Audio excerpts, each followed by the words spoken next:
Bismillahirrahmanirrahim. Alhamdulillahilladzi arsala rasulahu bil huda wa dinil haqq liyudhhirahu 'ala ad-din kullihi wa kafa billahi shahida.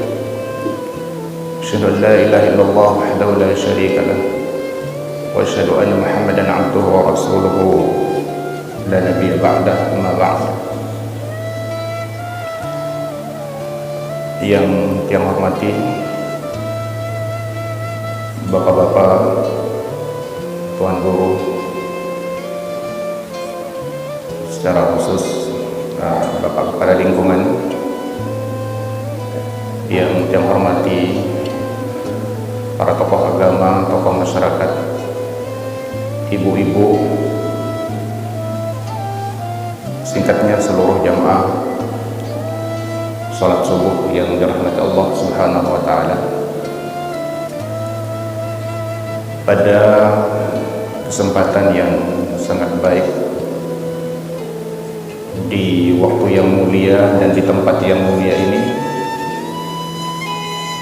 tentu kita merasa sangat bersyukur kita bisa berkumpul, bersilaturahim, dan tentu ini tidak lain dan tidak bukan merupakan nikmat Allah yang Subhanahu wa ta'ala yang patut kita syukuri. Kedua, salawat dan salam mari kapan dan dimanapun kita berada, kita tetap sampaikan kepada junjungan kita Nabi besar Muhammad sallallahu alaihi wasallam. Jamaah sekalian yang dirahmati Allah Subhanahu wa taala, memanfaatkan kesempatan yang sangat mulia ini yang ingin sedikit mengingatkan terutama kepada diri pribadi dan kita semua. Salah satu ayat yang sering kita baca, yang sering kita dengar, khususnya di subuh hari Jumat, yaitu surah As-Sajdah. Secara khusus ada satu ayat yang betul-betul Allah ingin mengingatkan kita semua. Allah ingin mengetuk kesadaran kita semua. Salah satunya lewat ayat yang ke-9, "Tsumma sawwahu wa nafakha fihi min ruhihi wa ja'ala lakumus sam'a wal absara wal af'idah qalilan ma tashkurun." Di ujungnya Allah Subhanahu wa taala mengingatkan kepada kita, wa ja'ala lakumus sam'a wal absara wal af'idah. Allah menjadikan buat kalian pendengaran, penglihatan dan hati. Qalilan ma tashkurun. Nah, ini yang paling penting. Ini Allah ingin mengingatkan dan mengetuk kesadaran kita. Qalilan ma tashkurun. Sedikit sekali kalian bersyukur. Kalau ayat ini kita kaitkan dengan di surah An-Nisa misalnya 137, ma yaf'alullahu bi'adzabikum in syakartum wa amantum. Apakah mungkin Allah akan mengadab kalian kalau kalian bersyukur dan kalau kalian beriman? Artinya apa? Kalau kita pandai bersyukur, itu Allah tidak mungkin memberikan azab, tidak mungkin mengadab kita.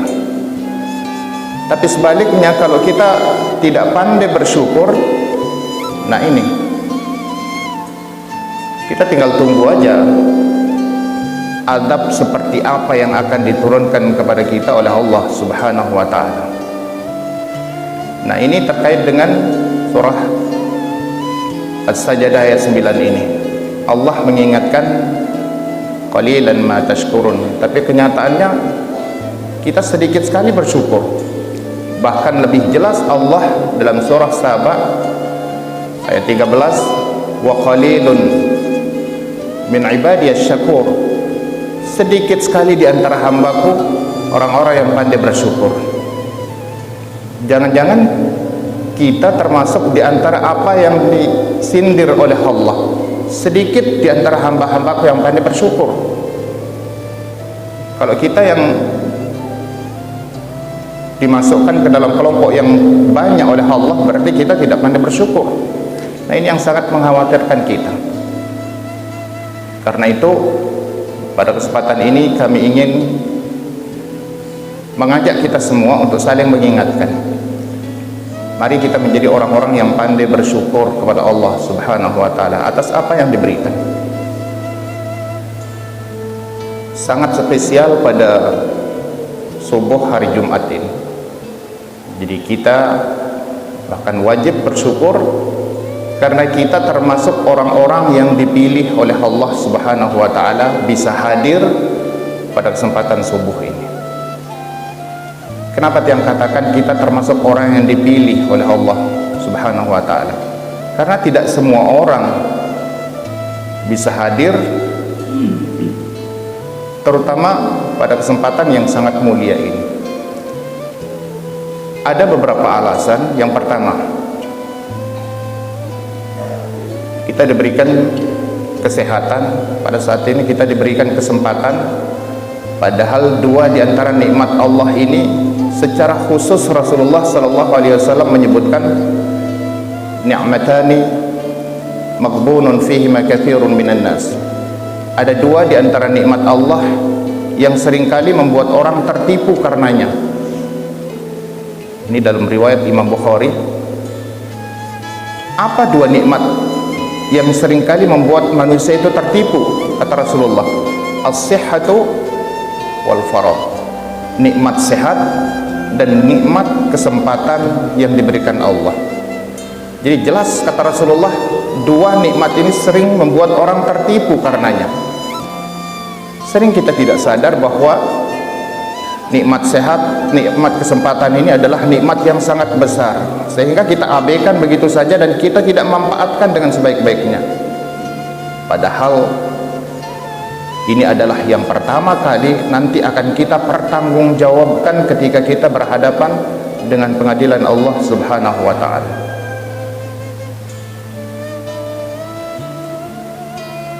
Orang tidak sadar kalau sehat itu adalah nikmat yang sangat luar biasa.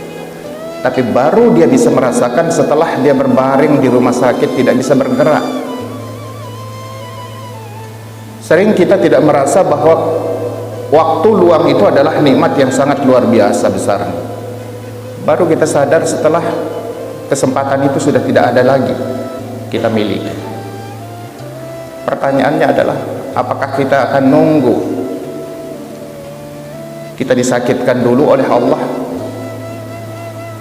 Apakah kita akan menunggu kesempatan itu sudah hilang dari kita baru kita merasa bahwa ini adalah nikmat yang wajib kita syukuri? Ini yang pertama, kita diberikan kesempatan kesehatan pada saat ini dan kita mampu memanfaatkannya dengan sebaik-baiknya. Sementara banyak orang yang lalai dan tidak mampu memanfaatkan dua nikmat ini dengan sebaik-baiknya. Yang pertama. Yang kedua, saat ini Allah Subhanahu wa taala tidak saja memberikan kesempatan kepada kita untuk bisa sholat subuh tepat waktu, tapi juga Allah memberikan kesempatan kepada kita bisa menunaikan sholat subuh secara berjamaah. Nah, ini sangat luar biasa. Di sini nyata sekali Allah memilih kita, karena tidak semua orang punya kesempatan dan bisa memanfaatkan waktu yang sangat berharga ini untuk menunaikan sholat subuh secara berjamaah. Jadi ini sangat bernilai dalam pandangan Allah Subhanahu wa taala. Karenanya Rasulullah sallallahu alaihi wasallam dalam riwayat Imam Abu Daud mengingatkan kepada kita semua, man shallal isya'a fi jama'atin faka'annama qama nisfal lail wa man shallas subha fi jama'atin faka'annama shallal laila kullah. Dalam riwayat lain, faka'annama qamal lail kullah. Siapapun dia yang menyempatkan diri untuk mengikuti sholat isya secara berjamaah, maka dia seakan-akan sudah melakukan qiyam setengah malam, melakukan qiyamul lail separuh malam. Tapi kata Rasulullah, orang yang menyempatkan diri ikut sholat subuh secara berjamaah, faka'annama qamal laila kullah, maka sama artinya dia melakukan qiyamul lail sepanjang malam. Ini yang sangat kita bersyukur, kita bisa memanfaatkan waktu kita ini untuk menunaikan salat subuh secara berjamaah. Pertanyaannya, kenapa Rasulullah menyamakan orang yang salat subuh berjamaah itu dengan orang yang melakukan qiyamul lail sepanjang malam? Apa istimewanya qiyamul lail? Jadi kalau kita dengar para dai kita atau dari kitab-kitab yang kita mudzakarahkan di masjid kita ini, keutamaan qiyamul lail itu sangat luar biasa. Salah satunya misalnya, nanti kelihatan sekali, terasa sekali hikmahnya qiyamul lail itu ketika kita sudah berada di pengadilan Allah Subhanahu wa taala. Saat kita dikumpulkan di padang mahsyar dalam kondisi yang sangat luar biasa. Kata Rasulullah, yuhsyarun nas fi sa'idin wahid.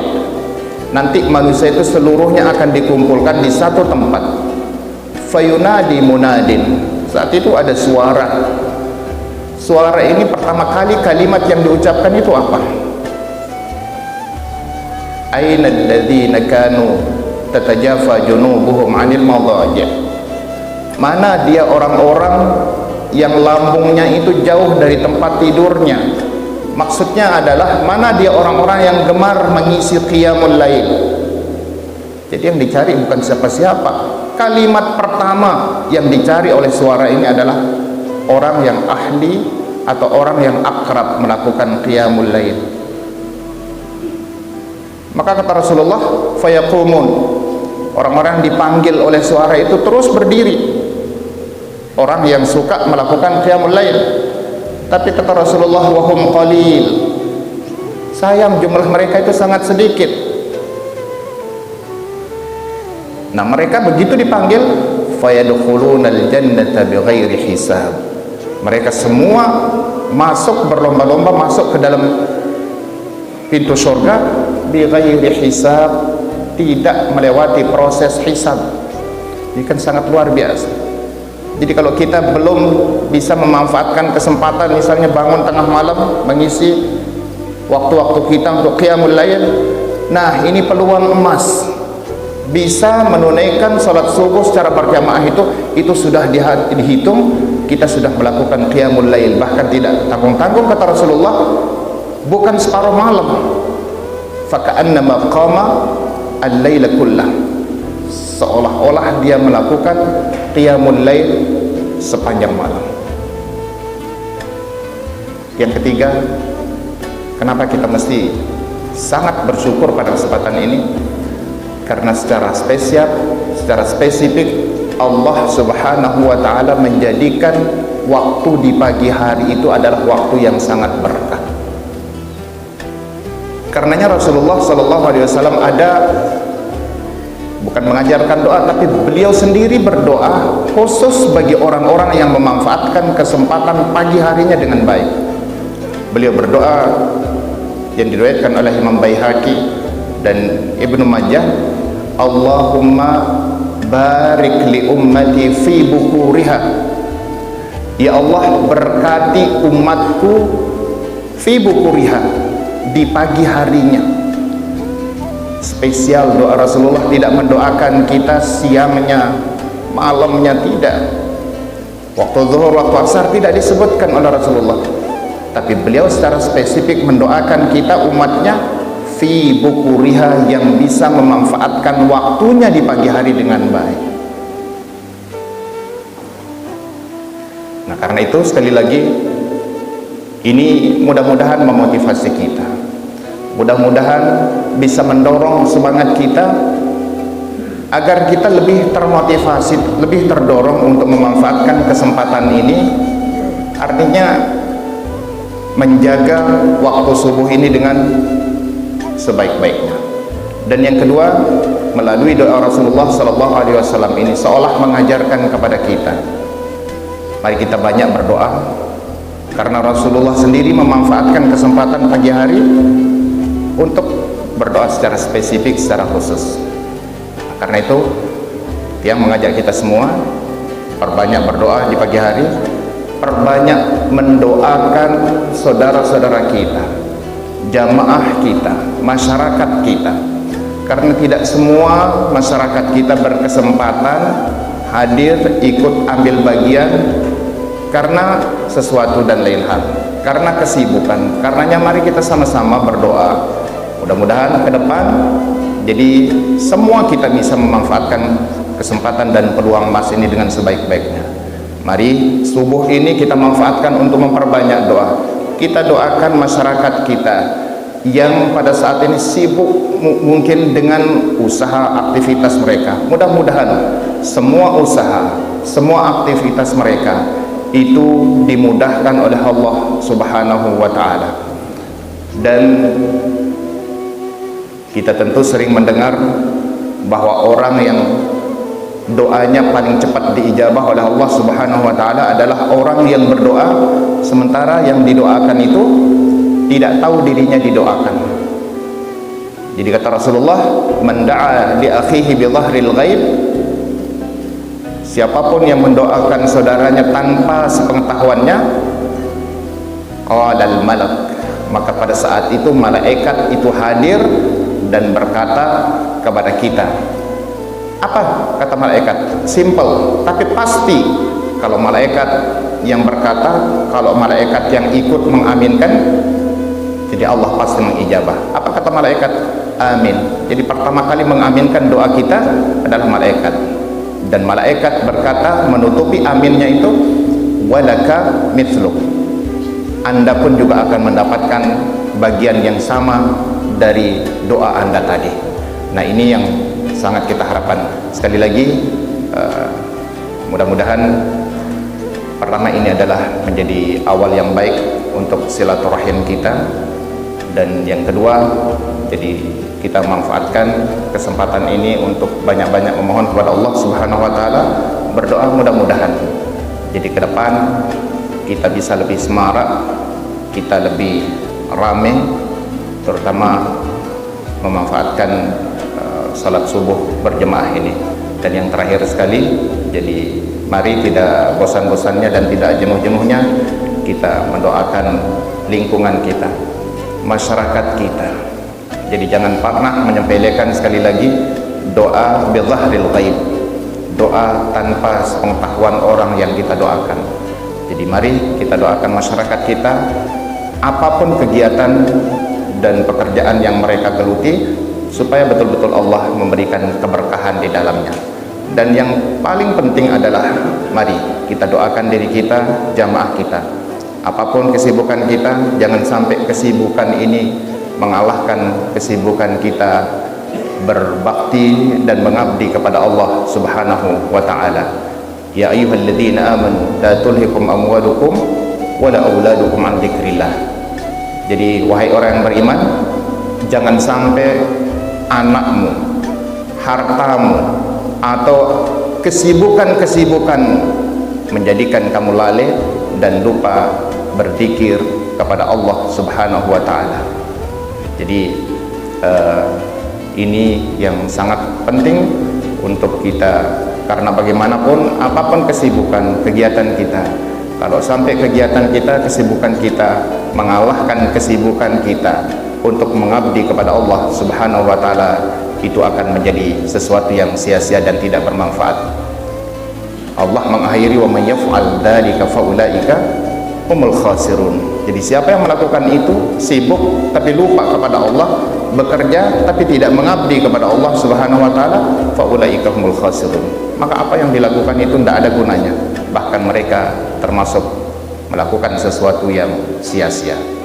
Nauzubillah min dzalik. Jadi mudah-mudahan sesuatu yang singkat ini menjadi sesuatu yang diberkahi oleh Allah Subhanahu wa taala, diridhai, dan ini menjadi awal yang baik bagi kegiatan-kegiatan kita ke depannya. Jadi aku qauli hadza astaghfirullahal azim li wa lakum wa lisairil mu'minina wal mu'minat min kulli dhanb fastaghfiruhu innahu huwal ghafurur rahim. Assalamualaikum warahmatullahi wabarakatuh. Terima kasih dan saya kepada Bapak Guru kita yang menyampaikan kita masih. Mudah-mudahan apa yang dia sampaikan ada manfaatnya bagi kita semua. Ada perlu juga kami bermaklumkan kepada seluruh jamaah subuh bahwa acara atau proses ini kita akan lanjutkan setiap hari Jumat subuh, dan mudah-mudahan kita dapat bersama-sama sholat berjamaah di masjid, terutama sholat subuh, karena sholat subuh itu sangat besar manfaatnya. Mudah-mudahan kita akan terhindar dari azab Allah Subhanahu wa taala dengan bersama-sama melaksanakan sholat subuh. Demikianlah kurang lebih mohon dimaafkan. Wabillahi taufiq wal hidayah. Wassalamualaikum warahmatullahi wabarakatuh.